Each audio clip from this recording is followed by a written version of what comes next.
Class 6th, Chapter 8, A Pact with the Sun.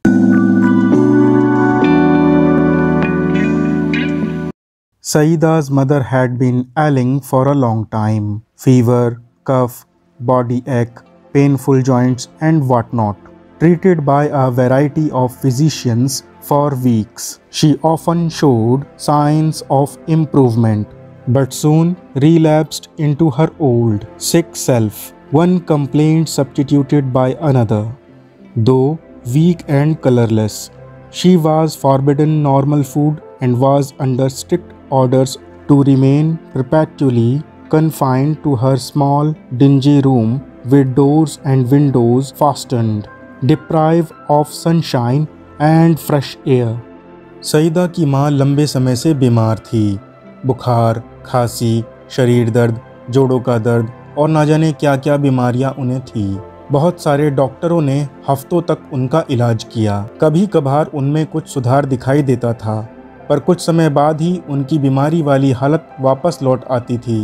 एक परेशानी या शिकायत खत्म हो तो दूसरी उसकी जगह ले लेती थी, मतलब दूसरी बीमारी सामने आ जाती थी। वे बहुत बीमार थी और बेरंग सी हो गई थी।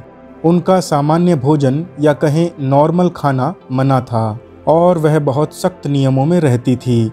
दरवाजे खिड़कियां बंद करके सूर्य की रोशनी और ताज़ी हवा से भी दूर रहती थी। मतलब वह सूर्य की रोशनी और ताज़ी हवा से भी दूर रहती थी। When she became critical, her relatives and neighbors persuaded her to consult a specialist even though his fees was likely to be high. Life is more precious than money, they said. Saida's mother was poor, but she heeded their advice and sold a few trinkets to pay the doctor's fee and the cost of medicine. जब वह गंभीर रूप से बीमार हो गई तो उनके रिश्तेदारों और पड़ोसियों ने उनके पास जाकर कहा, आप एक अच्छे स्पेशलिस्ट यानी कि निपुण डॉक्टर से सलाह लीजिए, चाहे उसकी फीस अधिक ही क्यों ना हो। जीवन पैसों से अधिक कीमती है, उन्होंने कहा। सईदा की माँ गरीब थी, फिर भी उन्होंने अपने घर की कुछ चीज़ों को बेचा ताकि डॉक्टर की फीस और दवाइयों का खर्चा उठा सके। The doctor came in a few days and examined her and prescribed effective but costly medicine. To the question as to what she should eat, he said, anything you wish to eat, chapati, vegetables, milk, fruits, etc. In addition to all this, he added emphatically, leave this dark hovel and occupy a bigger room with doors and windows open. Sit in the sun every morning for 8 to 9. Sunshine and fresh air, he concluded, are more important than medicine. कुछ दिनों में doctor आया और उनकी जांच की। Doctor ने असरदार और महंगी दवाइयां लेने की सलाह दी। उनसे पूछा गया कि खाने में क्या दिया जाए। ऐसा पूछने पर डॉक्टर ने कहा, कुछ भी जो तुम चाहो खा सकती हो, रोटियां, सब्जियां, दूध, फल आदि कुछ भी। उसने जोर देते हुए कहा कि इस अंधकार भरे छोटे से झोपड़े को छोड़कर खुले हवादार कमरे में रहो, जहां दरवाजे और खिड़कियां खुली हों। प्रत्येक सुबह सूर्य की रोशनी में बैठो 8 से 9 बजे तक। सूर्य का प्रकाश और ताज़ी हवा दवाइयों से भी ज़्यादा महत्वपूर्ण है। डॉक्टर ने अंत में यही बात कहते हुए अपनी बात पूरी की। The doctor and his advice became a subject of noisy commentary among all present. Some favored, while some other opposed it. Exposure to sun and air for someone affected with chronic cough was dangerous. An experienced lady declared. A younger neighbor nearly quarreled with her over this. Too exhausted to participate in the debate, Saida's mother remained quiet but determined to follow the doctor's advice. Forget the consequences, she said at last. I'll carry out his instruction to the letter. Move my bed into the next room and let me sit in the sun on my charpoy for an hour daily. Doctor और उनकी सलाह लोगों के बीच बातचीत का विषय बन गई। कुछ ने डॉक्टर की सलाह का स्वागत किया और कुछ ने उनका विरोध किया। सूर्य का प्रकाश और हवा ऐसे किसी के लिए खतरनाक है जो पुरानी खांसी से पीड़ित हो। यह एक अनुभवी महिला ने कहा, जबकि एक जवान पड़ोसी इस बात पर लगभग उससे लड़ने ही लगा। सईदा की माँ बहस में पड़ने के लिए बहुत कमजोर थी। वह चुपचाप वहां बैठी रही और बातों को सुनती रही, मगर उन्होंने सोच लिया था कि वह डॉक्टर की सलाह को मानेंगी। सभी परिणामों को भूल जाओ, आखिरकार उन्होंने कहा। चाहे जो भी हो, मैं डॉक्टर की सलाह को मानूंगी। मेरे बिस्तर को दूसरे बड़े कमरे में करो और मुझे चारपाई पर सूर्य की रोशनी में रोज 1 घंटे बैठने दो। It so happened that the sky remained overcast next morning. The same was the case the following day. Saida's mother was dejected. She muttered, "O Lord of mine, why have you ordered the sun to remain hidden? How will I ever be cured?" ऐसा हुआ कि अगले दिन सुबह आकाश में बादल छाए रहे और उसके अगले दिन भी यही हुआ। सईदा की माँ को बहुत बुरा लगा। वह बुदबुदाई, हे मेरे भगवान, तुमने सूर्य को छुपने का आदेश क्यों दिया है? मैं किस तरह से स्वस्थ हो पाऊंगी? Saida was playing with her doll nearby, and she heard the mother's lament but kept calm. Later in the afternoon, when she stumbled on the spot of pale sunshine in the courtyard, she ran to her mother to say the sun was there. No, said everybody present. It's too late and chilly. Your mother can't still out there. Disheartened, Saida returned to her doll. There was no sun really except for its last remnant entangled in the top branches of the family mango tree. Saeeda वहाँ पास में ही अपनी गुड़िया से खेल रही थी और उसने अपनी माँ के इस विलाप को सुना, पर वह शांत बनी रही। उस दिन दोपहर के बाद जब सूर्य की रोशनी, जो बहुत ही हल्की थी, आई तो वह अपनी माँ के पास भाग कर गई। उसने कहा, माँ, सूर्य आ गया है। नहीं, जितने भी लोग वहां उपस्थित थे उन्होंने कहा, अब बहुत देर हो चुकी है, ठंड हो चुकी है, तुम्हारी माँ बाहर नहीं बैठ सकती। सईदा को बहुत दुख हुआ। वह दोबारा अपनी गुड़िया के पास चली गई। शाम का समय होने के कारण सूर्य का प्रकाश अब बहुत कम बचा था और बहुत थोड़ा ही प्रकाश उनके पारिवारिक आम के पेड़ पर पड़ रहा था। Now children have at their command a secret language, foreign to grows up altogether, in which they fluently communicated with trees, flowers, animals, the sun and the moon, perhaps even with the Almighty. Using that special language, Saida addressed her remark to the last departing ray of the sun. Dearest sister, do come tomorrow with lots of warmth and brightness. You see, my mother is ill and needs your help. Surely, answered the light. Don't look unhappy. Will be here at the fixed hour.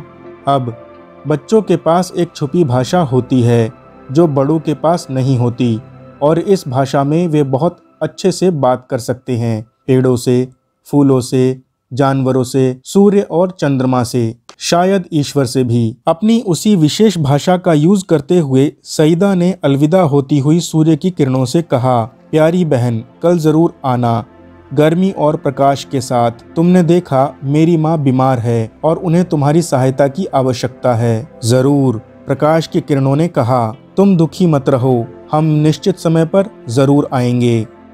Next day early in the morning, when the sprightly sun rays embellished themselves for their journey down to earth, the sun said, "It's our day off again.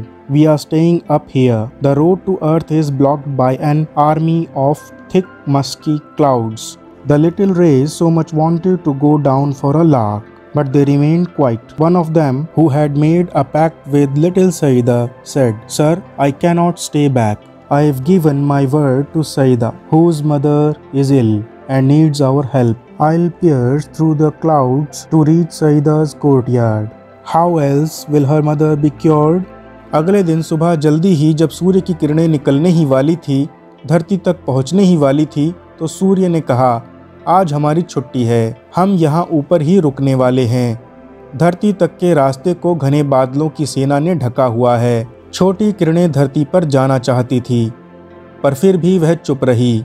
हालांकि उनमें से एक किरण, जिसने छोटी सईदा के साथ समझौता किया था, कहती है, मैं यहाँ नहीं रुक सकती। मैंने सईदा को वचन दिया है, उसकी माँ बीमार है और उन्हें हमारी मदद की ज़रूरत है। मैं बादलों को चीरती हुई सईदा के आंगन तक पहुँच जाऊँगी, नहीं तो उसकी माँ का क्या होगा। Hearing this, All the rays nearly staged and revolt against their father, the sun. Fancy staying back again, they said in a single voice. What will the people of the earth say about us? That we of the heavens have turned liars. The sun relented. Please yourself, he said. Mind your clothes, though the clouds are musky. यह सुनने के बाद सूर्य की बाकी सभी किरणों ने अपने पिता सूर्य के खिलाफ आंदोलन शुरू कर दिया कि हम वहां जरूर जाएंगे। सईदा के आंगन में उन्होंने कहा, जो लोग धरती पर रहते हैं वे हमारे बारे में क्या कहेंगे कि हम स्वर्ग में रहने वाले झूठे हो गए हैं। सूर्य मान गए। उन्होंने कहा कि ठीक है, हम वहां चलते हैं, पर अपने कपड़ों का ध्यान रखना क्योंकि आप घने बादलों के बीच से निकलोगे। Never mind our clothes, we can always change, but go we must. And the rays rushed towards the earth. The clouds stood guard between them and Saida's courtyard. The little rays focused their heat, and they had enough of it. On a battalion of clouds which had to flee from its post, the rays go through, shooting past the bewildered clouds. They were already late. हमें कपड़ों की परवाह नहीं है, उन्हें हम हमेशा बदल सकते हैं, पर हमें वहां जाना है, किरणों ने कहा। और किरणें धरती की ओर चल दी। किरणों और सईदा के आंगन के बीच में बादल किसी गार्ड की तरह खड़े थे। छोटी छोटी किरणों ने अपने आप को केंद्रित किया और गर्मी पैदा करते हुए बादलों से होते हुए धरती तक आ जाती हैं, जबकि बादल वहां से भाग जाते हैं, पर फिर भी वह कुछ लेट हो गई होती हैं उस समय से जो समय उन्होंने सईदा के साथ निश्चित किया था। Saida saw the whole host of them approaching and her heart leapt with joy. She shouted, "Amma, Amma, the sun is coming here. Come out." The old lady's eyes welled up with tears of gratitude. Her charpoy was placed in the courtyard and she sat for an hour reclining against bolsters. It had been months since she had felt the sun on her hands and face and breathed in fresh air. She thought she was in a new world. Though pale, her face glowed and her eyes shone bright. She was her child, who bathed in sunshine and kissed her. Saeeda ने जैसे ही सूर्य की किरणों को अपनी ओर आते देखा, वह खुश हो जाती है। उसका दिल खुशी से भर जाता है। अम्मा, अम्मा, सूर्य आ चुका है, बाहर आओ। बूढ़ी महिला की आंखों में आंसू आ जाते हैं। ये खुशी के आंसू थे। उनकी चारपाई को आंगन में लगाया जाता है और वह उस पर 1 घंटे के लिए तकिया लगाकर बैठ जाती हैं ताकि धूप सेक सकें। महीने हो चुके हैं जब उन्होंने सूर्य की रोशनी को देखा, उन्हें अपने हाथों पर और चेहरे पर महसूस किया या साफ हवा में सांस ली हो। वह सोचती हैं कि वह एक नई दुनिया में है। उनका पीला पड़ा चेहरा खिल जाता है और उनकी आंखें चमक उठती हैं। वह अपनी बच्ची सईदा को देखती हैं और उसे किस करती हैं। The morning air brought in a new fragrance from nearby flowers. The birds chanted in a new tune. Saida's mother felt better already. She is fully recovered now, but she still follows the doctor's advice. An hour of sunlight and lungfuls of fresh air every day. सुबह की हवा पास ही के फूलों से ताज़ा खुशबू वहाँ लाती है। पक्षी भी नया संगीत सुनाते हैं। अब सईदा की माँ पहले से बेहतर महसूस करती है। वह अब पूरी तरह से ठीक हो चुकी होती है, पर वह अब भी डॉक्टर की सलाह को मानती हैं और रोज़ 1 घंटे सूर्य की रोशनी में बैठती हैं और ताज़ा हवा लेती हैं। Zakir Hussain. Let's do some question answers. Question number 1. Why did the physicians ask Saida's mother to do to get well? Did their advice help her? If not, why? Answer. The physicians advised Saida's mother not to take normal food and to remain shut in a small dark room. But these advice of physicians didn't help her because she was living in a dark room without sunlight and fresh air. Question number 2. What did the specialist prescribed in addition to medicine? Answer. The specialist prescribed some effective but costly medicines. He told her to eat chapati, vegetables, milk, fruit, etc. He asked her to shift to a bigger room with windows and doors open. Above all, she should sit in the sun every morning for an hour and breathe in fresh air. Question number 3. What did Saida tell the sun rays to do? Answer. Saida made a special request to the sun rays to help her mother get well. She asked them to come the next day with lots of warmth and brightness. Question number 4. Why were the sun rays keen to go down to the earth the next day? Answer. The sun rays had promised to help Saida. They had made a pact with her that they would bring down warmth and brightness. So they were keen to go down to the earth the next day. They forced their way through the dark, dirty clouds. For more videos of class 6th, please check our playlist. We will meet in next video. Till then, keep watching TV9 Knowledge. Have a nice day. Thank you.